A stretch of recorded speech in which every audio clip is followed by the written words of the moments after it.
10वीं कक्षा के सभी धुरंधरों, पढ़ाई करो।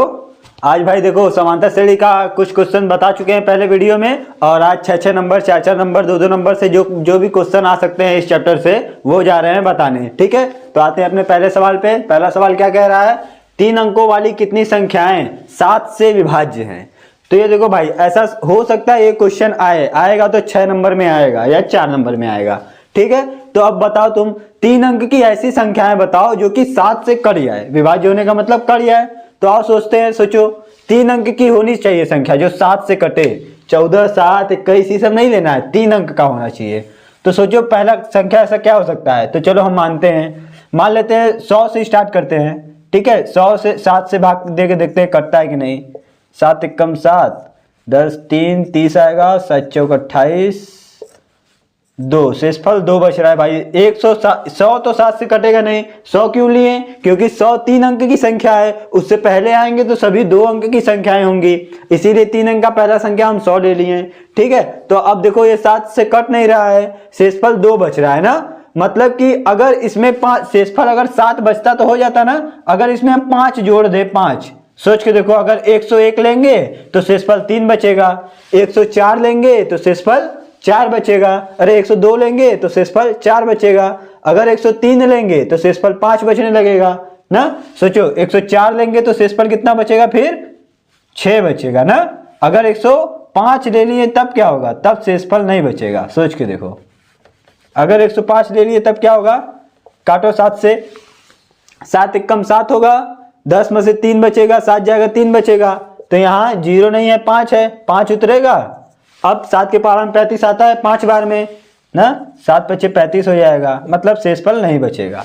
तो हमारा पहला संख्या जो 3 अंकों का हो जाएगा जो कि 7 से कटे, तो वो होगा 105 ना। तो आओ स्टार्ट करते हैं सीरीज यहाँ से। अब पहला संख्या हो जाएगा मेरा 105। अब दूसरा संख्या क्या होगा, दूसरा संख्या वही 7 होगा। अब डी तो मेरा 7 का काम करेगा, बस डी जोड़ते जाओ, अगला संख्या मिलेगा। 7 जोड़ेंगे जो 7 से कटे तो क्या हो जाएगा, 112 ना। ये 7 से कटेगा तो 7 जोड़ोगे जो आएगा संख्या वो भी 7 से कटेगा, फिर इसमें 7 जोड़ो जो आएगा संख्या ये भी 7 से कटेगा। ऐसे ही होते हुए कितना अंक तक जाएगा, 3 अंक ही लेना है, ज्यादा नहीं लेना है। तो सोच के देखो, अगर हम 1000 देंगे तो ये तो 4 अंक का हो गया ना। अब इससे पीछे आते हैं, इससे पीछे आएंगे तो हमको जो मिलेगा वो होगा 999। ये देखो कितने अंक का संख्या है, 3 अंक का। इसको 7 से काटते हैं, देखें कट रहा है। 7 एकम 7, यहाँ 2 बचेगा 9, 7 चौक 28, फिर यहाँ 1 बचेगा 9, 7 दूना 14, यहाँ 5 बचेगा। शेषफल कितना बच रहा है, 5 ना। अब हमको ऐसा करना है कि इसमें शेषफल ना बचे, तो इस पूरे संख्या में से 5 घटा दो। 999 में से 5 घटा दो, जो शेषफल बच रहा है बस उसी को घटा दो। तो कितना आ जाएगा, 994 आ जाएगा। अब इसको काटो 7 से, देखो कट जाएगा। 7 से काट के देखो, 7 एकम 7, 2 9, 7 चौक 28, यहाँ से 1 बचेगा, ये 4 यहाँ उतार दो, 7 दूना 14, कट गया ना। मतलब 3 अंक का वो आखिरी संख्या कौन सा है जो 7 से कटेगा, तो वो वाला संख्या 994 है।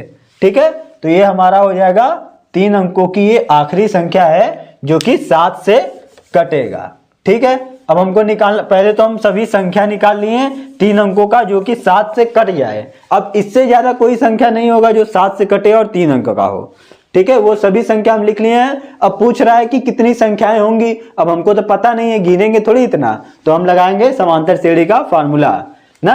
अंक ज्ञात करने के लिए कौन सा फार्मूला लगाते हैं, मान लो कितनी संख्या है, माना 7 से विभाज्य होने वाली संख्याएं n है, होने वाली n संख्याएं हैं, n संख्याएं हैं। तो कौन सा फॉर्मूला लगाएंगे भाई। अच्छा देखो, हमको दिया क्या क्या है। a दिया है प्रथम पद 105, d दिया है 7, कैसे पता, इसमें से इसको घटाओ, दूसरे वाले पद में से पहले पद को घटाओगे 7 आ जाएगा। और हमको दिया है आखिरी पद l 994। और तुमको एक बात बता दें कि ये जो आखिरी पद होता है उसी को बोलते हैं एनवा पद ना। एनवा पद यानी कि an बराबर होता है l के, और ये l दिया है हमको 994। an क्या होता है, a + n - 1 × d, यही होता है हमारा an, यही होता है ना भाई, फॉर्मूला याद है कि नहीं तुम लोग को? nवां पद का फॉर्मूला यही होता है, an बराबर a plus n minus 1 into D. तो a की जगह पे रखते हैं मान कितना है 105, n तो निकालना है इसीलिए n का वैल्यू रखेंगे नहीं। d का मान कितना है 7, d की जगह 7 रख दिए, ये हो गया 994। n माइनस 1 कैलकुलेशन भाई देखो ज्यादा नहीं है, तुमको पता है यहाँ पे सोचने वाली बात यही थी कि 7 से कटने वाली संख्याएं क्या क्या हो सकती हैं। ये बात जो सोचेगा तभी तो आगे बढ़ पाएगा, यही कोई नहीं सोच पाएगा तो n निकालेगा कैसे ना। जो ये सोच लिया वो ये निकाल सकता है, क्योंकि कैलकुलेशन बहुत आसान है। देखो निकल जाएगा तुरंत ही, 14 में से 5 जाएगा 9, यहाँ 8 बचेगा, यहाँ 8 बचेगा, इधर क्या है n माइनस 1 इंटू 7, 7 इधर गुणे में, इधर भेज दो बट्टे में, तो इधर n माइनस 1 बचेगा बट्टे में 7, 7 से काट दो इसको, कबर में जाएगा 7 कम 7 18 हो जाएगा, 7 दूना 14, 4 49, 7 सत्ते 49 हो जाएगा। तो n माइनस 1 बराबर 127, माइनस 1 को उधर भेज दो, n बराबर हो जाएगा 128। तो पूछा है कि 3 अंकों वाली कितनी संख्याएं 7 से विभाज्य होंगी, तो 3 अंकों वाली 128 संख्याएं हैं जो कि 7 से कट जाएंगी। ठीक है भाई, 6 नंबर का सवाल आ सकता है। आते हैं अपने नेक्स्ट सवाल पे। अगला सवाल क्या कह रहा है भाई? हाँ, अगला सवाल कह रहा है कि यदि किसी एपी के प्रथम 7 पदों का योगफल 49 है, तो जैसा कह रहा है सब फार्मूला देखो इससे रिलेटेड, समांतर श्रेणी से रिलेटेड सभी फार्मूला हम तुमको बता चुके हैं। तो बस अब जो बोल रहा है वो करेंगे, फार्मूला लगाएंगे और सॉल्व करेंगे। एपी के प्रथम 7 पदों का योग 49 है, मतलब हमको दिया है S7 बराबर 49। S7 क्या होता है भाई? 7 मतलब n दिया है, मतलब जो Sn का फार्मूला क्या होता है n/2, 2a plus n minus 1 into D, बराबर दिया है हमको 49, यही ना दिया है। हाँ, तो क्या करेंगे अब यहाँ देखो 7 और 2 इधर देखो बट्टे में, उसको भेज दो, कुछ मत करो, यही करो, 2a प्लस 7 में से 1 जाएगा 6d हो जाएगा बराबर 49।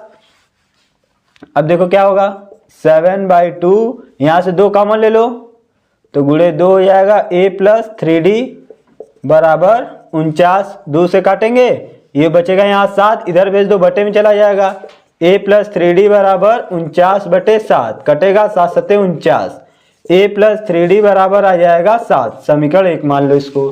ठीक है, अब आगे क्या कह रहा है?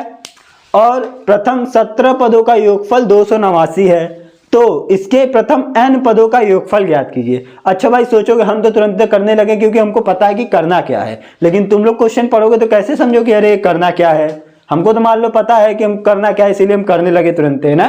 तुम लोग कैसे समझोगे? तो सोचो भाई, देखो दिया है कि पहले 7 पदों का योगफल 49 है, फिर क्या कह रहा है कि 17 पदों का योगफल 289 है। 2 बार हमको Sn दिया है ना, एक बार Sn वहां, एक बार Sn यहाँ, तो इसका मतलब है कि वहां से एक समीकरण मिलेगा a और d के पद में, जैसे यहाँ निकाले हैं।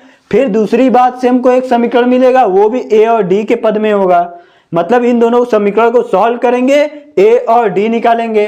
फिर हमसे कह रहा है कि n पदों का योगफल ज्ञात कीजिए, तो n पदों का योगफल ज्ञात करने के लिए इस a और d का मान रखेंगे, तो हमारा n पदों का योगफल निकल पाएगा। ठीक है, तो आओ सॉल्व करते हैं। हाँ, S17 क्या है? S17 होगा वही, S17 दिया है 289, तो ये क्या होगा 17/2 2a प्लस n माइनस, मतलब n की जगह 17 है, माइनस 1 इंटू डी बराबर 289 हो जाएगा। ठीक है, तो आओ इसको काटते हैं। यहाँ देखो 17 है और इसको तुम काट भी सकते हो, 17/2, यहाँ से देखो 2a, 17 में से 1 जाएगा 16 हो जाएगा, 2 कॉमन ले लेंगे तो बचेगा a प्लस 16 8 हो जाएगा, 8d बराबर 289। यहाँ 2 से 2 कटेगा तो यहाँ 17 बचेगा, उसके बटे में दे दो 289 बटे 17, 17 के पहाड़ा में 17 बार में आएगा, 17 का स्क्वायर होता है 289। ठीक है, तो a प्लस 8d बराबर हो जाएगा 17। ये हो गया समीकरण 2। ठीक है, अब समीकरण 1 और समीकरण 2 को घटा दो, घटाएंगे तो क्या निकलेगा? देखो समीकरण 1 माइनस समीकरण 2 से, तो समीकरण 1 है a प्लस 3d बराबर 7, समीकरण 2 है a प्लस 8d बराबर 17। घटाएंगे, a से a तो कट जाएगा ना, लेकिन यहां से क्या होगा, 3d में से 8d जाएगा तो कितना बचेगा, -5d बराबर 17 में से 7 जाएगा तो -10 बचेगा ना, माइनस से माइनस कटेगा 5 दूना 10, तो d का मान आ गया 2 ना, d का मान 2 आ गया, d का मान 2 समीकरण 1 में रख दो। समीकरण 1 क्या है, a प्लस 3d है, तो d का मान समीकरण 1 में रखेंगे तो a प्लस 3 गुणे d 2 है बराबर 7 हो जाएगा, तो a बराबर 7 माइनस 6, तो a का मान क्या आ गया, 1 आ गया। अब सोचो, अब हमको निकाल a और d तो पता चल गया ना, लेकिन निकालना है n पदों का योगफल। अब जब n पदों का योगफल निकालने जाओगे तो वहां पे तुम ये वाला फॉर्मूला लगाओगे, क्या है, Sn बराबर n/2 2a plus n minus 1 into D. अच्छा सोचो, Sn निकालने के लिए हमको क्या क्या चाहिए, a चाहिए, d चाहिए और n चाहिए ना। हमको पता क्या क्या है, a और d पता है, लेकिन n तो पता ही नहीं है ना। अगर n नहीं पता है तो सोचो क्या करोगे, क्वेश्चन गलत है, नहीं भाई क्वेश्चन गलत नहीं है, n के टर्म में ही आंसर निकाल दो, ठीक है। तो क्या हो जाएगा अपना Sn, n तो पता नहीं है तो n को ऐसे ही छोड़ो, 2a, a के जगह पे 1 है तो 1 रख दो, plus n minus 1 into D, D के जगह पे कितना है 2 है वो रख दो, तो n/2 2a प्लस 2 का अंदर गुणा कर दो, गुणा मत करो सही रहने दो, n माइनस 1 इंटू 2, दोनों जगह से 2 कॉमन ले लो, तो ये n/2 इंटू 2 हो जाएगा, यहाँ a प्लस यहाँ a के जगह पे 1 रख चुके हैं ना, तो यहाँ 1 प्लस n माइनस 1 इंटू 2 तो कॉमन हो गया, बाहर आ गया, 2 से 2 कट जाएगा, बचेगा क्या n, 1 से 1 कट जाएगा और इधर अंदर क्या बचा n, मतलब n का n में गुणा करेंगे तो आएगा n², Sn बराबर n²। यही आंसर होगा भाई तुम्हारा, ठीक है। 6 नंबर लायक सवाल है, बहुत अच्छा सवाल है, क्योंकि बच्चा करते हुए यहाँ पर आके फंस भी सकता है, सोचेगा कि है नहीं ये नहीं है ना। तो आओ अब आते अपने नेक्स्ट सवाल पर।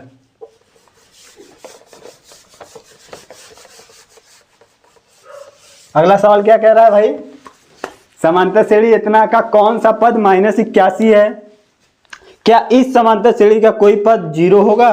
ये भाई 4 नंबर का सवाल तुम्हारे पिछले साल के पेपर में, पिछले साल के नहीं पुराना ईयर मतलब प्रीवियस ईयर क्वेश्चन है, और तुम्हारे एनसीईआरटी का ही क्वेश्चन है। क्वेश्चन में देखो कि एनसीईआरटी का एग्जाम्पल होगा, ठीक है। तो आओ सॉल्व करते हैं, सस्ता सवाल है। समांतर श्रेणी का इतना इतना कौन सा पद -81 होगा, ठीक है। मान लेते हैं एक समांतर श्रेणी हमको दिया है, क्या है 81 18 15 डॉट डॉट डॉट डॉट गया हुआ है कहीं भी, तो क्या कह रहा है कौन सा पद -81 है। मान लो माना nवां पद यानी कि an क्या है इसका -81 है, ठीक है। nवां पद इसका -81 है, तो अब an का फॉर्मूला क्या होता है भाई, an का फॉर्मूला होता है a plus n minus 1 into D बराबर -81। अच्छा कौन सा पद -81 होगा, सोचो क्या निकालना है इसमें हमको, कौन सा पद बोला है ना, तो यहाँ पर हमको n निकालना है, n, और समांतर श्रेणी दिया है तो इसका मतलब है कि a और d तो दिया ही होगा, तो a कितना हो जाएगा, प्रथम पद 21 है मेरा, a का मान 21 है, plus n minus 1 into D क्या करेंगे, दूसरे वाले पद में से पहले वाले पद को घटाओ, तो 18 माइनस 21 करेंगे तो आएगा -3 ना, रख दो d के जगह पे -3 बराबर -81 हो जाएगा। अब इसको इधर प्लस में है तो उधर भेज दो, n माइनस 1 -3 बराबर -81 -21, तो n माइनस 1 -3 बराबर हो जाएगा -2 102 हो जाएगा, तो ये 3 इधर गुणे में उधर भेज दो बटे में, n माइनस 1 बराबर -102 बटे में -3, तो ये माइनस से माइनस कटेगा, 3 त्रिक के 9 3 चौक के 12 इतना आ जाएगा। अब -1 को उधर भेज दो, 34 प्लस 1 n का मान आ जाएगा 35। तो पूछा क्या था कि कौन सा पद -81 होगा ना, तो उसका 35वां पद क्या होगा, -81 होगा। और क्या पूछा है, क्या इस समांतर श्रेणी का कोई पद शून्य है, हमसे पूछ रहा है कि क्या ऐसा कोई पद होगा जो इस समांतर श्रेणी का 0 हो जाएगा। तो बस कुछ करना नहीं, ये श्रेणी दिया हुआ है ना, मान लेते हैं। अच्छा सोच के देखो, तुम दिमाग लगाओगे तो सोच समझ सकते हैं। देखो पहले 21 लिखा है, फिर 18 15, मतलब ये संख्या घटते हुए जा रहा है, घटते हुए जा रहा है, तो रास्ते में इसका 0 से मुलाकात होगा ना, इसीलिए पूछ रहा है कि क्या कोई पद 0 होगा। देख लो, समझ सकते हो, जाएगा तो इसका जीरो रास्ते में बिठाएगा। तो चलो आओ मान लेते हैं इसको भी, माना इसका nवां पद 0 होगा ना, वही काम करेंगे जो यहाँ पे -81 माने थे ना। मान लो माना इसका nवां पद 0 है, तो वही फॉर्मूला लगाओ, a plus n-1 into D बराबर 0 हो जाएगा। सेम समांतर श्रेणी का पूछा है तो पहला पद भी वही होगा 21 प्लस n को हम मान लिए हैं तो n ही तो निकालना है, और d भी वही -3 होगा क्योंकि समांतर श्रेणी तो हमारा वही है, केवल nवां पद को अलग माने, पहले -81 माने थे, अब 0 मान लिए हैं। तो क्या होगा, ये उसको उधर भेज दो, -3 बराबर 0 -21 हो जाएगा। तो इस यहाँ से n-1 बराबर -21 बटे -3, माइनस से माइनस गया, 3 7 21, तो n बराबर 7 + 1, n बराबर 8 ना। मतलब ये 8वां पद ऐसा आएगा, यहाँ से घटते घटते घटते घटते जाएगा, 8वां पद इसका क्या होगा, 0 होगा ना, क्योंकि n का मान 8 आ गया, मतलब उसका 8वां पद 0 होगा। ठीक है भाई, तो ये 4 नंबर का सवाल तुम्हारा 4 नंबर मिल जाएगा। आते हैं नेक्स्ट सवाल पर, क्या कह रहा है अगला सवाल, एपी का कौन सा पद उसके 54वें पद से 132 अधिक होगा। ये सब समांतर श्रेणी का भाई बहुत आसान क्वेश्चन होता है, इसीलिए पेपर में भी ज़्यादा आता नहीं है। ठीक है, इतना भी समांतर श्रेणी में पढ़ लोगे तो बहुत है यार, पहला वीडियो में भी काफ़ी सारा बताए हैं, यहाँ पर भी बता दिए। देखो क्या पूछा है, बस जैसा बोल रहा है वैसा करो, हो जाएगा। एपी दिया है, पूछ रहा है कौन सा पद 54वें पद से 132 अधिक है। मान लेते हैं माना nवां पद 54वें पद से 132 अधिक है, 54वें पद से 132 अधिक है। तो nवां पद क्या होता है, an कि 54वें पद से, 54वां पद मतलब a54 से 132 अधिक है। बस ये समीकरण बना लिए, मतलब क्वेश्चन तुम लगा लिए। तो an के लिए क्या हो जाएगा, a प्लस n-1, हमको n ही निकालना है भाई, d बराबर ये क्या, a54 को क्या लिखेंगे, a प्लस 53d ना, और बराबर, अरे प्लस में 132 है। अब सोचोगे a और d कहाँ से निकालें, n तो निकालना है, वो तो छोड़ दो, a और d समांतर श्रेणी से निकाल लेते हैं। समांतर श्रेणी का पहला पद a होता है और d क्या होता है, दूसरे पद में से पहले पद को घटा दो, d बराबर हो जाएगा 15 - 3, यानी कि d बराबर 12 आ गया। ठीक है, रख दो मान, a का मान कितना दिया है 3, ऐसा ही देख लो a से a तो कट जाएगा, ये a रखने का भी जरूरत नहीं है, n-1 इंटू d का मान रखते हैं कितना है 12, उधर क्या हो जाएगा 53 गुणे 12 प्लस 132, 53 का 12 में गुणा करो भाई, 12 24 बढ़ते हैं 36, 3 12 पंजे 60 और 3 63 प्लस 132, n-1 12, जोड़ दो इसको, कितना हो जाएगा 6 2 8, 3 3 6 और 6 1 7, इधर 12 बटे में, उधर जाएगा तो गुणे में, 768 बटे 12, काट दो इसको भाई, 12 से कटेगा, हाँ कट जाएगा। देखो 12 पंजे 60, 12 छंग 72 होता है, 6 बार में 72 आएगा, 4 बचेगा, 48 2 12 चौक 48 ना, तो n-1 बराबर 64, n का मान आ जाएगा 64 प्लस 1, यानी कि n बराबर 65। क्या पूछा था कि एपी का कौन सा पद उसके 54वें पद से 132 अधिक होगा, तो वो होगा 65वां पद। 65वां पद उसके 54वें पद से 132 अधिक है। ठीक है भाई, आसान सवाल 2 नंबर में पूछ सकता है, कितना है ये देखो, 2 नंबर लायक है सवाल। ठीक है, और आखिरी क्वेश्चन पर आते हैं, क्या कह रहा है, 2 अंकों वाली कितनी संख्याएं 3 से विभाज्य होंगी। पहला सवाल क्या था, 3 अंकों वाली पूछा था, इसीलिए वो 6 नंबर का था। ये तो 2 अंक वाली संख्या है, और ये तुम आराम से ढूंढ भी सकते हो। अच्छा, 2 अंक का ऐसा संख्या बताओ, 2 अंक का ऐसा पहला संख्या बताओ जो 3 से कट जाए। भाई अब समझदार तो हो ही, बता ही दोगे कि 12 होगा पहला संख्या, 9 भी 3 से कटेगा लेकिन वो 1 अंक का है ना, और हमको चाहिए 2 अंक का, तो 2 अंक का पहला संख्या 12 है जो कि 3 से कटेगा। अब 12 में 3 जोड़ते जाओ तो 12 के बाद 15 आएगा जो कि 3 से कटेगा और 2 अंक का संख्या है। उसके बाद 18 आएगा, और आखिरी पद कौन सा होगा, 99 ना, 100 तो होगा नहीं, 100 3 अंक का हो जाएगा। हमको पूछा कितना है, 2 अंकों वाली, तो 2 अंकों वाली आखिरी पद 99 होगा। तो जैसा ऊपर किए थे अब वैसे ही यहाँ पर भी करेंगे। क्या पूछा, कितनी संख्या है ना, माना n संख्या है, माना n संख्याएं 3 से विभाज्य हैं, n संख्याएं 3 से विभाज्य हैं। निकाल दो भाई, यहाँ a दिया है 12 और d दिया है 15 - 12 यानी कि 3 और आखिरी पद l, और इसी आखिरी पद को बोलते हैं nवां पद ना।